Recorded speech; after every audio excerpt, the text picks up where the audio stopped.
Hi everybody and welcome to the power of repetition. So the power of repetition is going to be a wonderful, really quite gentle posture class. We are going to do 2 exercises, I think 4 times over if my maths is correct.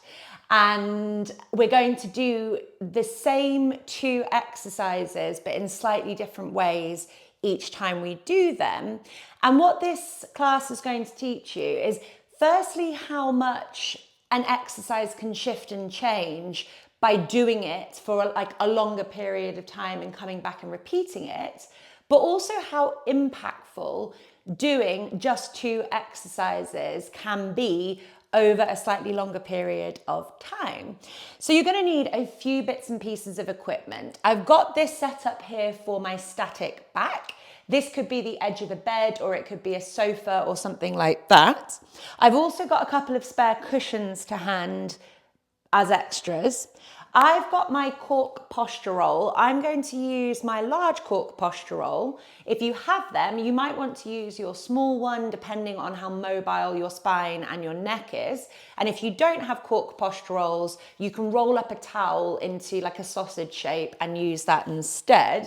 And I've also got my yoga block as well. So a little bit of everything. And let's get straight to it. So we are going to come into our static back position to start with. And we're going to combine static back with static back levator stretch. So to begin with, we are putting this yoga block underneath our skull like so. Before I go into the ins and outs of what we're doing with our yoga block, I just want to get you set up in the static back, and I'm going to set my timer for 5 minutes. So if you know what you're doing with static back levator stretch, just get yourself going and I'll explain the ins and outs of the cues now. So for static back, it's really important that you have enough height underneath your calves in order to be able to fully relax your legs. So if I didn't have this cushion underneath my calves and I tried to relax my legs, they're going to flop out to the side. And so what my brain's going to do to stop that from happening is it's going to hold tension in my legs when we want everything to switch off.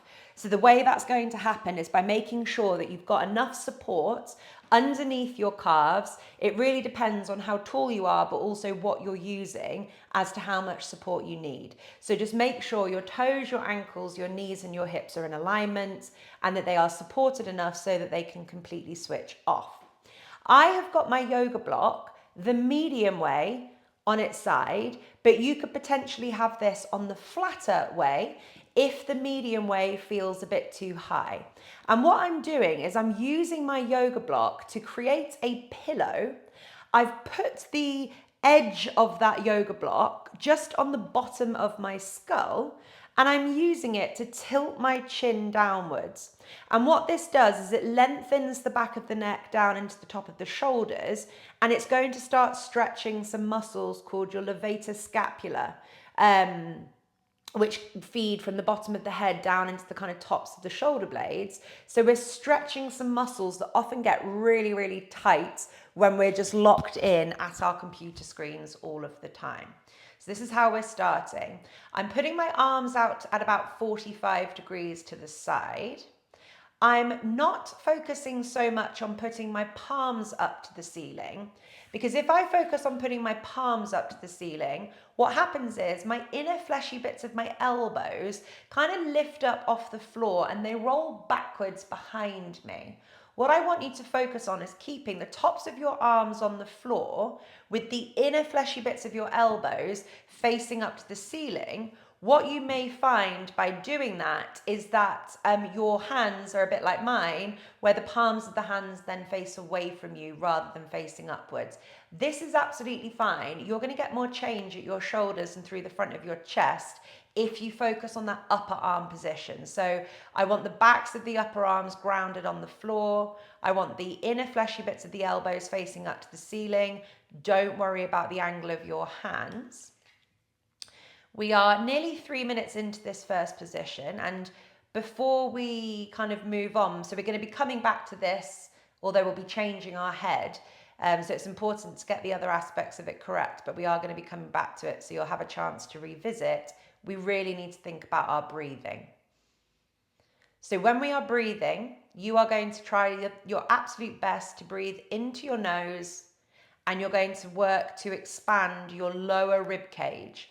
And the rib cage is going to move up towards the ceiling, it's going to move down towards the floor, and it's going to move sideways. So you've got this kind of 360-degree movement here that should be happening in the bottom of the rib cage. And this is going to help to stimulate the movement of your diaphragm, and that's going to help to stimulate your vagus nerve, which is a critical component of keeping you in that rest and digest state where the organs of your body can repair themselves and you're bringing down your cortisol levels and things like that. So we're using the breath as a tool to change the state of our nervous system.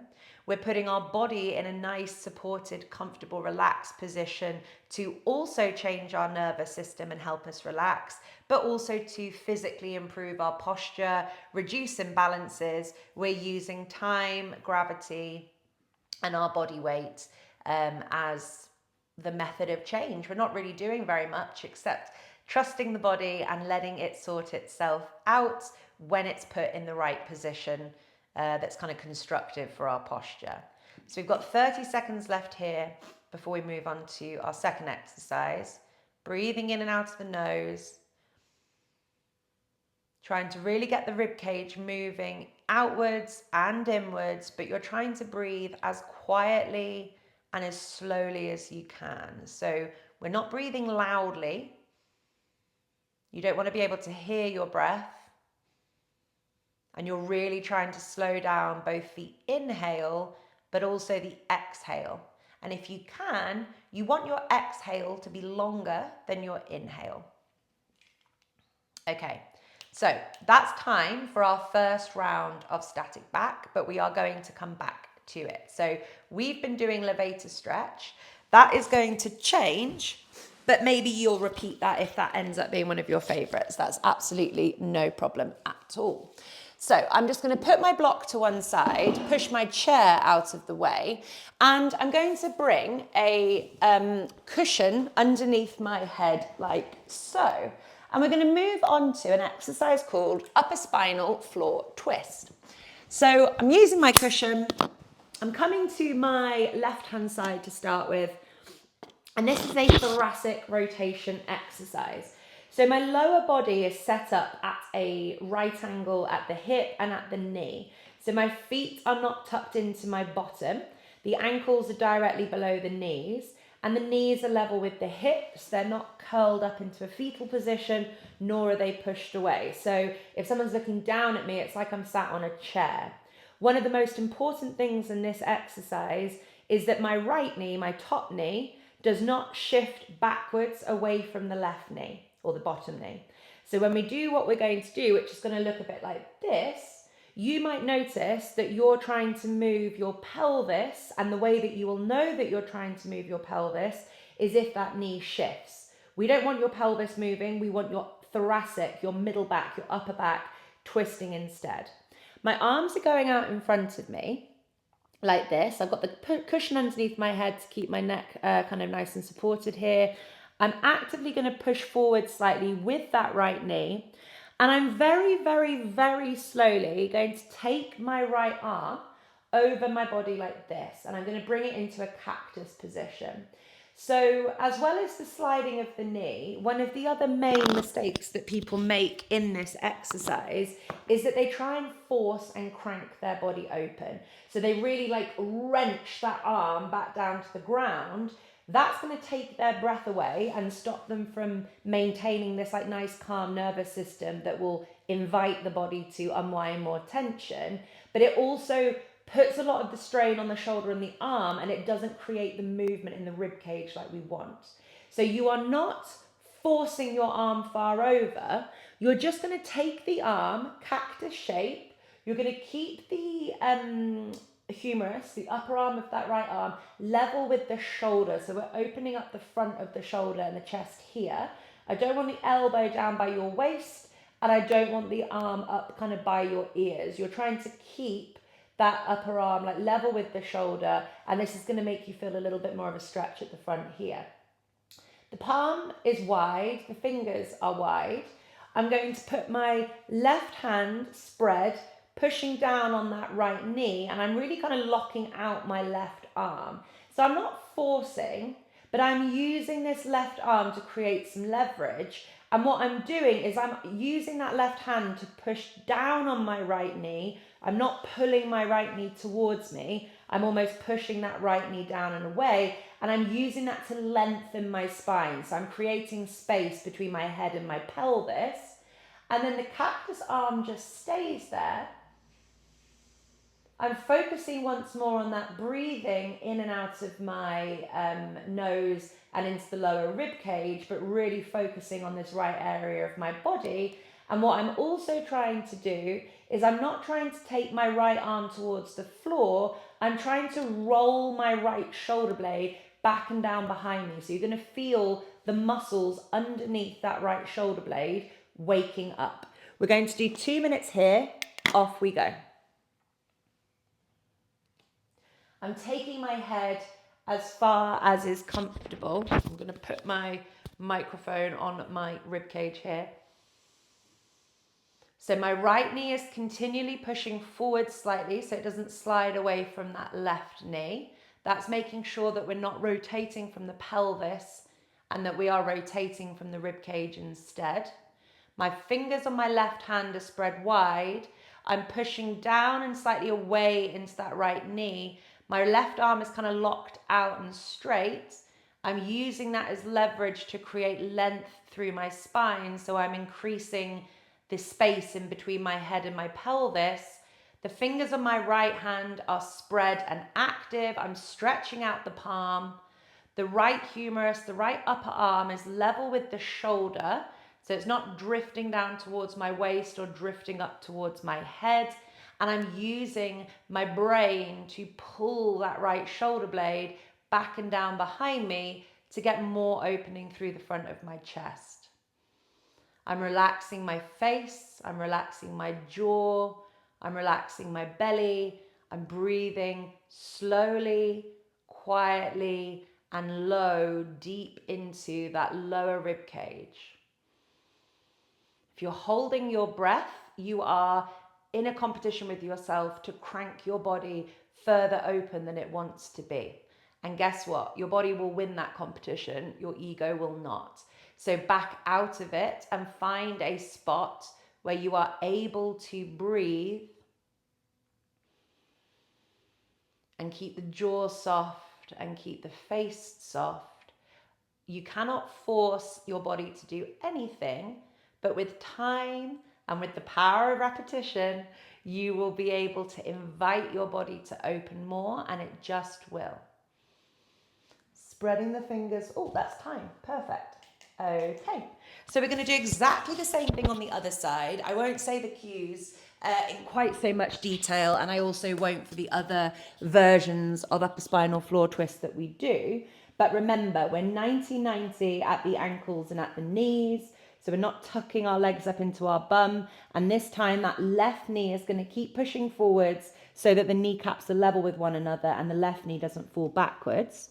My hands are coming away like I'm diving off a diving board. Nice and slowly, I'm taking my left arm over the top of my body. I'm keeping that humerus level with the shoulder, so not too far down, not too far up. I'm in a cactus position. My left fingers are spreading wide. I'm stretching the palm of my hand. I'm using my brain to pull my left shoulder blade back and down into the middle of my back. My right fingers spread wide. The palm is nice and active on that right side. I'm using that right hand to push down and away through that left knee and trying to create length through my spine. Find the breath, off we go. So we're looking for this like perfect combination of effort and ease. We want to find a stretch. We want to find some challenge, but never at the cost of our breathing and never at the cost of pain. You are in control. Back out of the movement if you are holding your breath or if you're causing yourself pain. Keep driving forwards with that left knee so it's not slipping away from the right. This is a thoracic rotation exercise, not a pelvic rotation exercise. But if you're stiff in your thoracic spine, your pelvis might try and cheat, it might try and compensate, and that would be the knee slipping away from the other one. Using that right hand to push down on the left knee, creating length and space through the spine. You're not in a competition with yourself here to get that left arm on the floor. We're trying to open up the rib cage first. Breathing into it. I'm pulling my left shoulder blade back and down in my back, really focusing on kind of getting a position where I feel a stretch through the front of my arms. And I'm turning my head in the same direction as my arm if I can, but don't worry if that causes you pain. And don't worry if you give yourself lots of clicks and cracks in your back. This is an exercise where it's very common to be your own chiropractor. As long as it doesn't hurt, it's your discs moving into better alignment. Got just over 10 seconds left here, and we're going to go back to static back.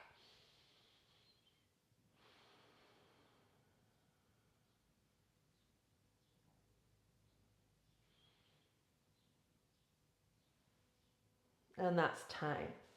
So we will be revisiting upper spinal floor twist again, and we'll be doing it slightly differently. But this time we are going to do static back with a cushion or two underneath our head. So we're just slightly changing the demand that we're putting through our neck and our upper body. So when we did Levator Stretch, that was a real emphasis on lengthening the kind of very top of our neck and the bottom of our neck. And then this time, it's a little bit more of an emphasis on the bottom of your neck and your upper back. So it's just slightly changing what we're going after here. What I want you to focus on when you use your cushion is that the bottom of your rib cage is grounded on the floor. I don't want you being grounded through your rib cage on the floor because you're using your abdominals. We're not clenching our abdominals here to pull that lower back down.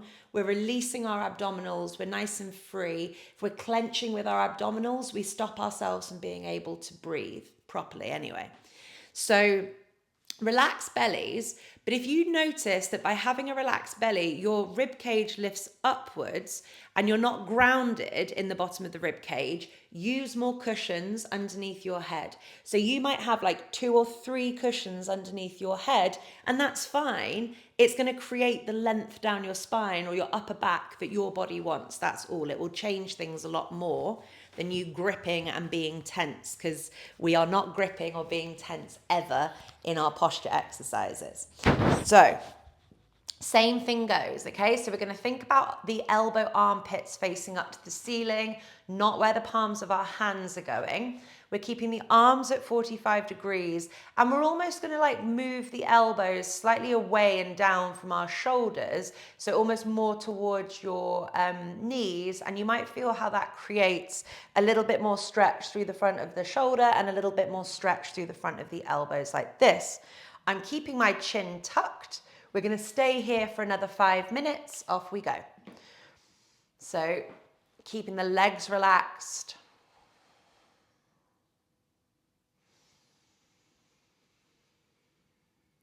Sipping air nice and slowly into your nose. Feeling the bottom of the rib cage expand in all directions. And slowly exhale through your nose, trying to make that exhale a little longer than the inhale. And as you exhale, you'll feel how your waist narrows. So the rib cage kind of contracts inwards. If you want to have a toned waist or a 6-pack or anything like that, one of the best things that you can do for your body is learn to breathe properly. It's not done by doing 1,000 crunches or gripping your belly the whole time, because that just creates problems. It's done through breathing through your full range of movement, and also through restoring movement back to your rib cage, which is what upper spinal floor twist is doing as well. Just breathing. Maybe sensing in here how your body perhaps feels a little different maybe than we did it the first time. Do you feel like your pelvis is more grounded and level on the floor? Does your rib cage feel more grounded and level on the floor? Are the shoulder blades further behind you? Does the neck feel like it's lengthening? So I'm getting a really nice change around my right shoulder. I'm always a little bit wiggly when I do static back because I always like to change my head position as I feel how it feeds down into some scoliosis I've got in my upper back. And if I change my head position and slightly tuck my chin in a little bit more, I can feel a really lovely kind of winding stretch sensation in the bottom of my rib cage, which feels great. We've got another 3 minutes left here.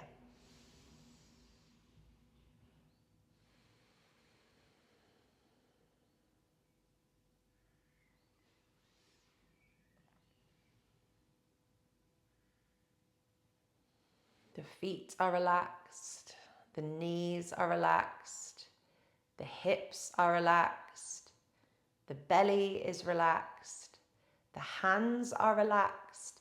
You may well be pulling kind of away from your shoulders with your elbows to create a little bit of stretch and opening through the elbow itself, but through the front of the chest. But that's the only action that we're really doing. The rest is passive other than the breath. And we're sipping that air into our nose, sending it low into the rib cage and into the diaphragm, feeling that expansion of the rib cage as we breathe into the diaphragm. Exhaling through the nose and feeling how those muscles contract around the diaphragm, and trying to make the exhale slightly longer than the inhale. The head tucks down. If you've got any discomfort through your spine, your neck, you probably need to have more cushions underneath your head than you are using.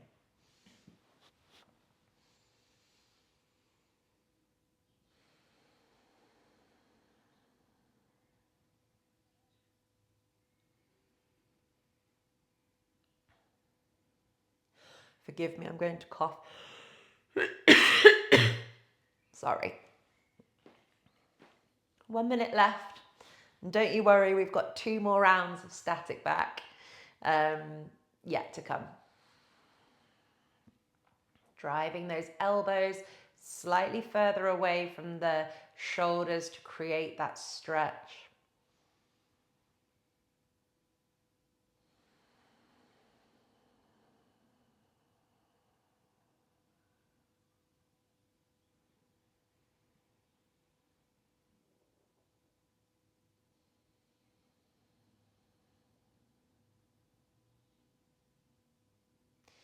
As I drive my left elbow away from my left shoulder, I can feel like I'm getting a little bit of a tremble, a little bit of a wobble through my left arm, which is a really nice sign that something is changing.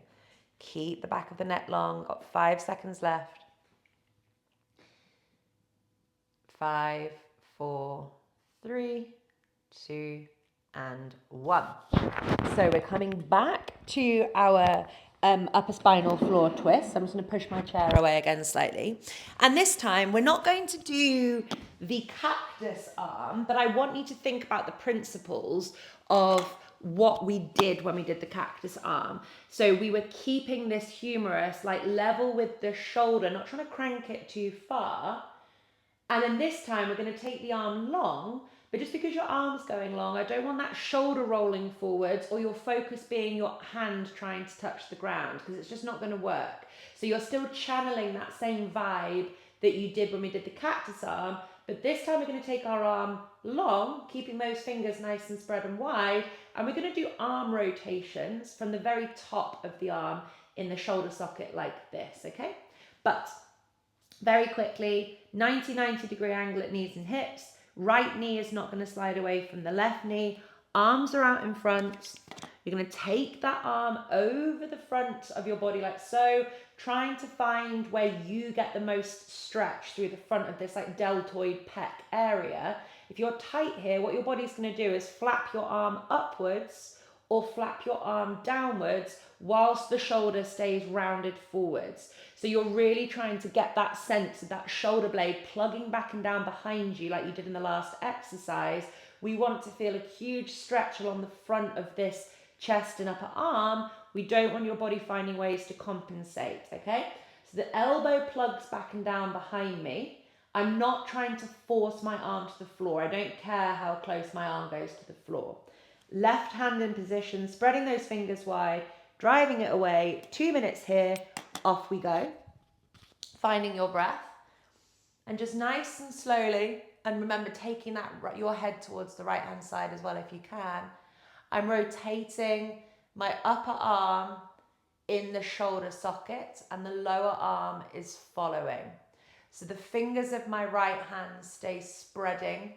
The palm is stretching. My right knee is not drifting away from my left knee. My left hand is being used to create length through my spine.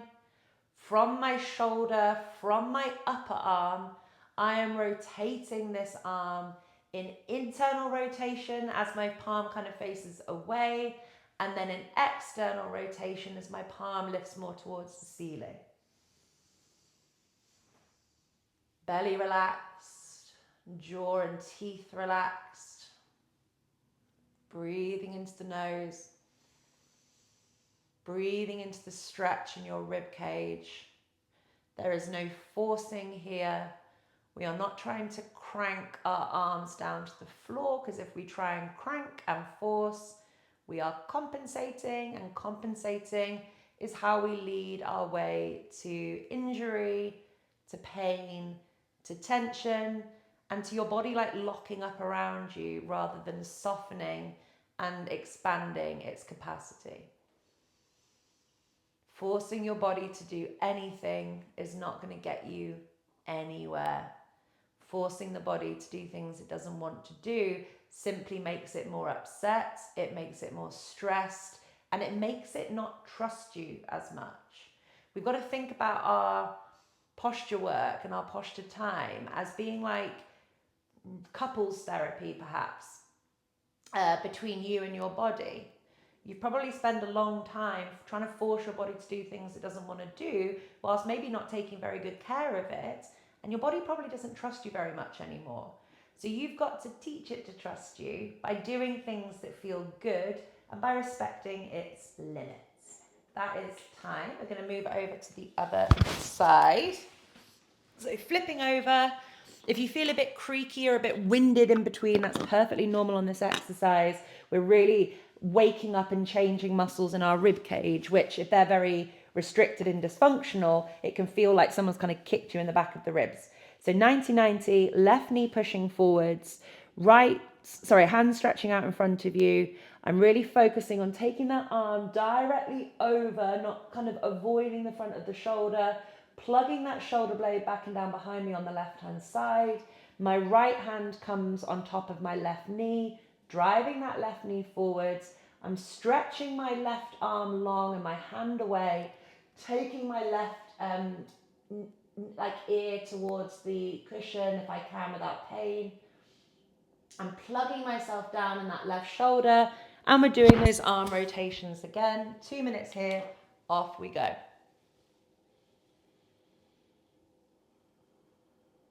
Really trying to get that rotation from the upper arm and the shoulder blade, not from the hand and from the wrist. So you might just be trying to twist your hand and wrist, which isn't your upper arm moving. I want you rotating that upper arm in a way that might feel very strange and alien to you, but this is great for arm and shoulder function. Remember the breathing, it's one of the most important things really. The left knee drives forwards. It's not running away from where that right one is.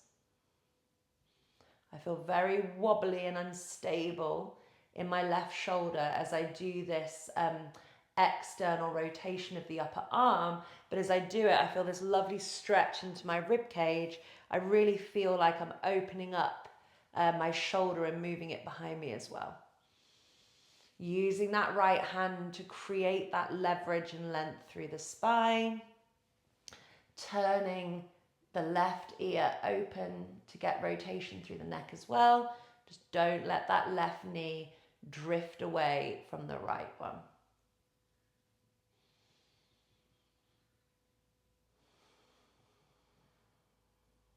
Breathing softly. You are calm. You are safe. You are in control. You can choose how far you push these things or how long you hold them for. You are autonomous. You are the boss of your body. Well, you're not the boss of your body, but you're the master of your body. Your body is not the master of you. The body is wise. The body is intuitive. The body knows everything it needs to know, and you can't force it to do anything it doesn't want to do, but you are ultimately in control of it. It's a little bit like a child, trying to control a toddler. That's a little bit like how we are with our bodies. Toddlers know best, and they're very intuitive, and they know exactly what they want, but you've got to find a way to work and communicate with them. Same with our bodies. And that's time on that side. So we're going to come back to our static back position. We're going to do one more round of upper spinal floor twist after that. So this time, this is where I'm going to use my cork posture roll underneath my neck. So I'm using the large one because I have the kind of spinal and neck mobility to do that. But if you don't, that's absolutely fine. You can use your small cork posture roll instead, or a rolled up towel or blanket. I'm putting it underneath my head like this. I don't want my chin tilting backwards. So if my chin is tilting backwards, I'm in hyperextension of the neck. I really want the kind of the front and the back of my neck to more or less be like the same length, if that makes sense. So if this feels too much like your head's tilting backwards and your shoulders are really rounded, what you can do is you can grab your other cork posture roll, which is the same size, and you can put it underneath your skull. So you've kind of got like a double pillow situation going on with the roll. So one under your neck and one just underneath your skull, like you did when we did the Levator Stretch. But I'm going to keep mine here as I just love this feeling for me. 5 minutes here again, off we go. So you can be a little bit active through the upper arms here if you want to, where the elbows are driving away from the fronts of the shoulders.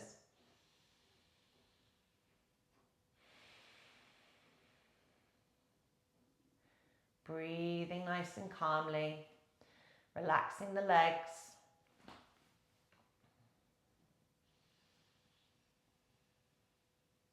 So what we're doing here with the roll is we're really helping to remove rotation through the cervical spine. So the cervical spine is like the fancy name for the neck.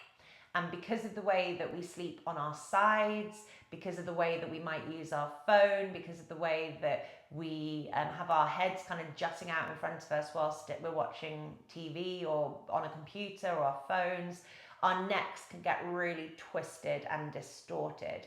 There's also a component of like, if we're not using our eye muscles or our facial muscles enough as well, that creates imbalance and twisting in the neck too. But this is a wonderful way of balancing out rotation through the neck.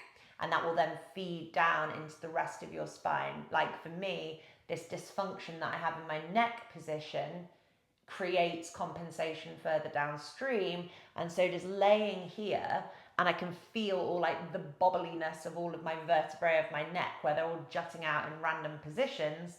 The longer I stay in this position for, it all starts to just align itself nicely and be peaceful as it settles down into the ground.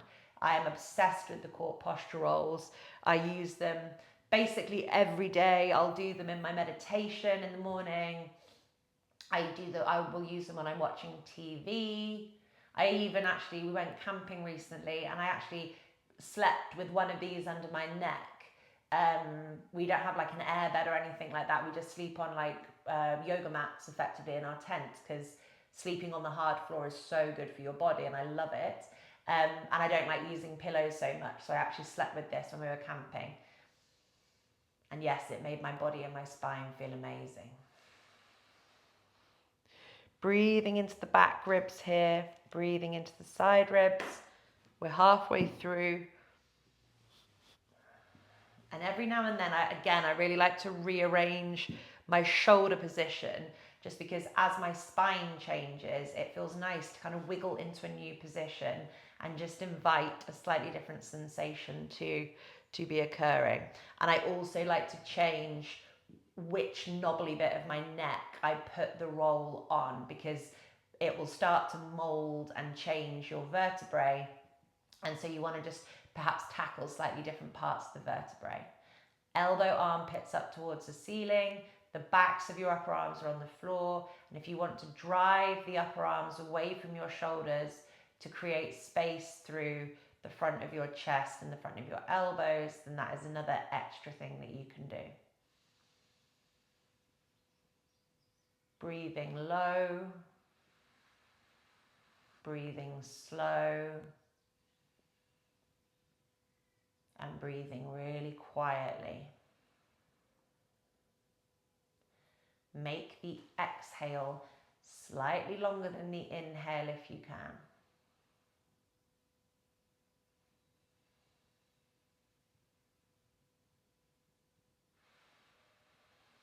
Relax your feet, relax your knees, relax your hips, your spine, your shoulders, your belly.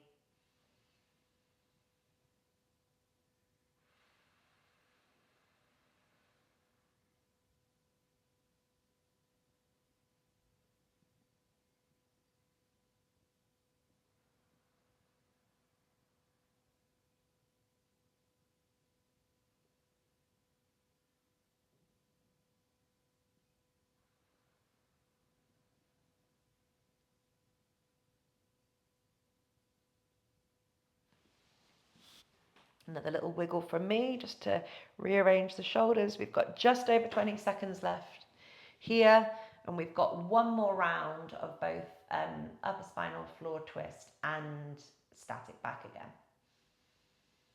Noticing this time if things feel more grounded, more easeful.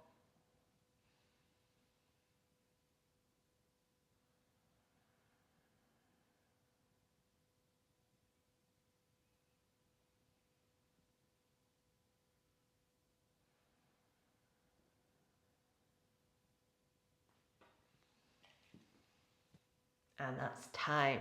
Okay, so putting that roll to one side and putting static back to one side, bringing my cushion back around again.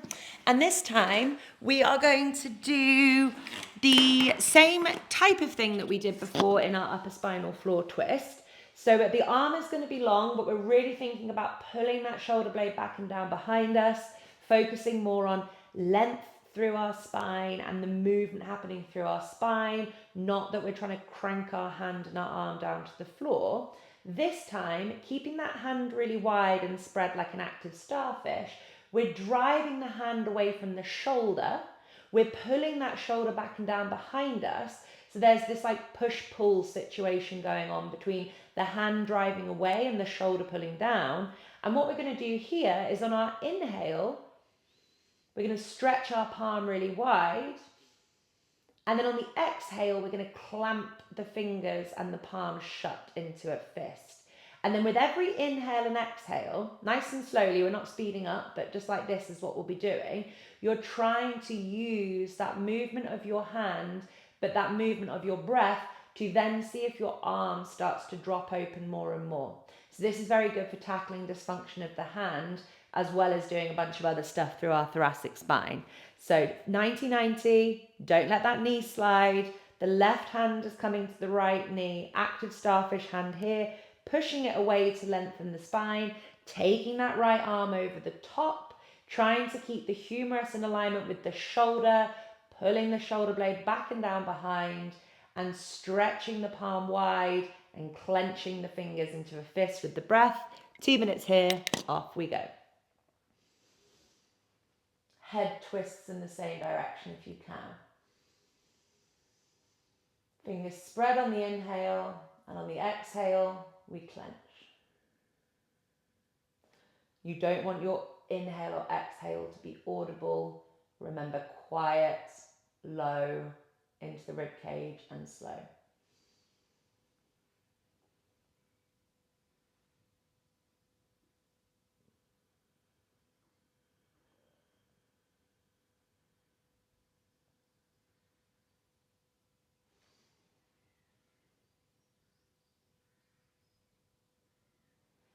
Pull that right shoulder blade back and down behind you. We're not cranking or forcing your body anywhere. We are inviting it. We're making this an appealing place to be, not a scary place to be. Stretching the palms of the hands and the fingers wide on the inhale. Clenching the fingers and the palms of the hands closed on the exhale. Driving that left hand down and away from you so the arm is straight to create length from the top of the head to the pelvis.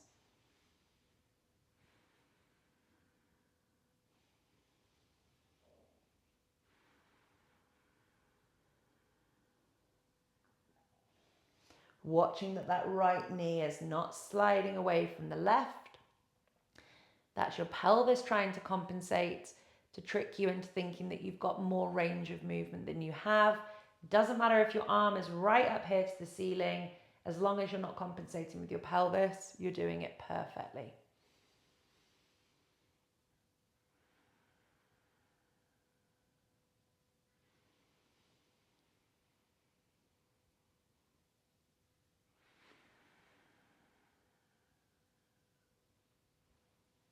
And that is time. So final way of doing upper spinal floor twist before we finish with another 5 minutes in static back. So 90-90, don't let those knees slide. 2 minutes here, off we go. So my right hand is going on my left knee. Oh, I'm getting into a juicy new spot in my rib cage now, which is making me feel very winded. Inhale, stretching the fingers wide. Pulling that left shoulder blade back and down into my spine. Twisting the head to the side. And on the exhale, clenching my fingers into a fist.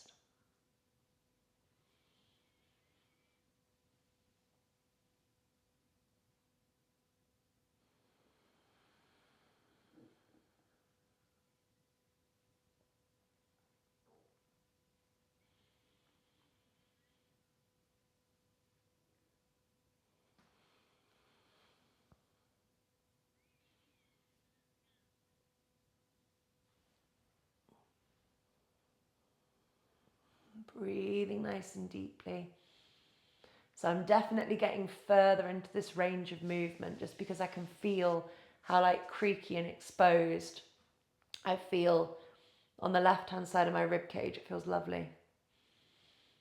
Using that right arm to create length from the head to the pelvis.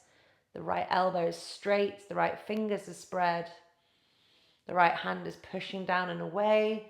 My left knee drives forward, so I'm not rotating my pelvis. Pulling that right shoulder back and down.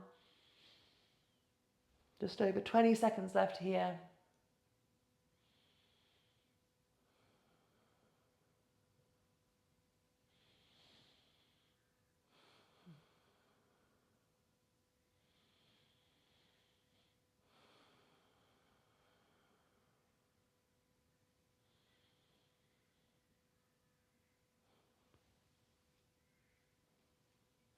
And that is time. So we are coming back to our final round. Oof, stiff coming out of that. Coming back round to our final round of our static back. So this time I'm going to invite you to not have anything. However, You can absolutely repeat whatever your favorite version was that we've done so far.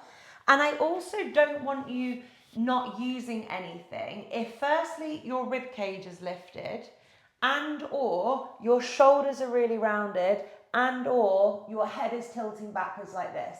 So if you're trying to do static back and you look a bit like this or you look a bit like this, you're not going to get the changes that you want. So use whichever implement before just suited you the most.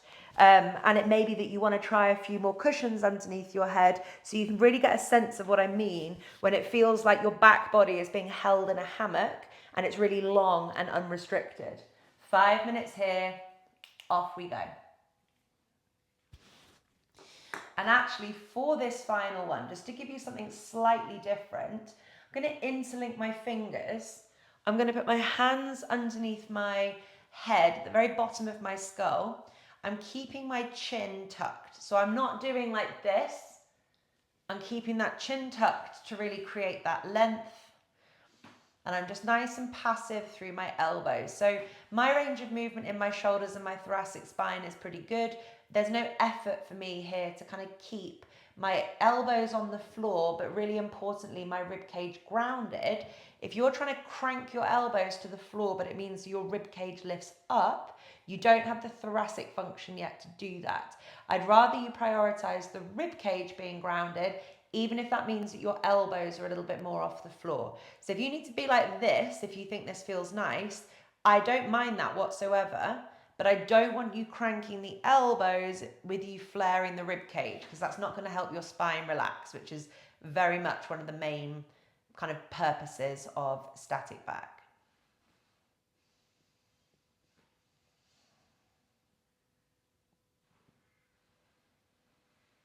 Relaxing your jaw, your face, unscrew your brow, relax your legs,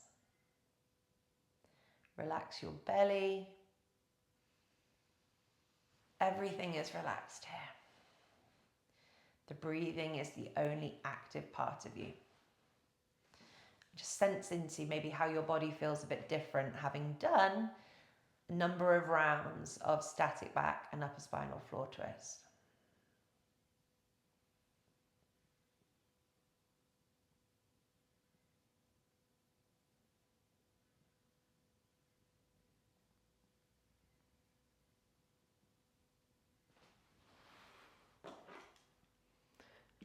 $50 left.